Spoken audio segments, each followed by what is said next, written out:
The long-running conflict between Iran and Israel is one of the most complex and dangerous geopolitical tensions in the modern world. It began in earnest after Iran's 1979 Islamic Revolution, when the new regime, led by Ayatollah Khomeini, cut ties with Israel and declared it an illegitimate, occupying power in Palestine. Since then, hostility has only grown. Iran sees itself as the leader of the anti-Israel resistance in the region, while Israel views Iran as its most dangerous enemy. Today, the conflict is fueled by both sides' regional ambitions and ideological opposition. Iran provides financial, military, and logistical support to groups like Hezbollah in Lebanon, Hamas in Gaza, and other militias in Iraq, Syria, and Yemen. This network, often referred to as the axis of resistance, serves as Iran's strategy to encircle and pressure Israel without direct warfare.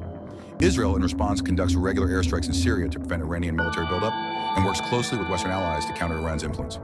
Another key flashpoint is Iran's nuclear program. Israel believes Iran is secretly developing nuclear weapons, a threat it calls existential, while Iran insists its program is for civilian energy use. This mistrust has fueled years of covert operations, cyber attacks, and sabotage, including Israel's alleged assassinations of Iranian nuclear scientists. Tensions reached a new level in 2023 to 2025, especially after Israel's war in Gaza. Iran-backed groups launched coordinated attacks from Lebanon, Syria, and even Yemen. In a historic move, Iran itself directly launched missiles at Israel in April 2024, an unprecedented escalation. Israel responded with a targeted strike deep inside Iran.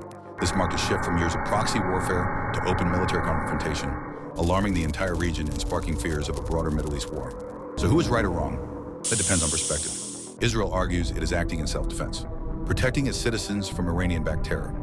Iran claims it is standing up for Palestinians and resisting Western imperialism. But from a human rights point of view, both nations bear responsibility, and civilians across the region are the ones suffering. Thousands have been killed or displaced, and hopes for peace seem increasingly distant. Ultimately, the Iran-Israel conflict isn't just about two nations. It's about ideology, power, and influence, with global players like the US, Russia, Saudi Arabia, and the EU all involved. The stakes are high, the dangers are real, and diplomacy remains the only sustainable way forward. Understanding the roots and realities of this conflict is the first step toward any hope for peace. Because in war, the truth is rarely simple, but the human cost is always devastating.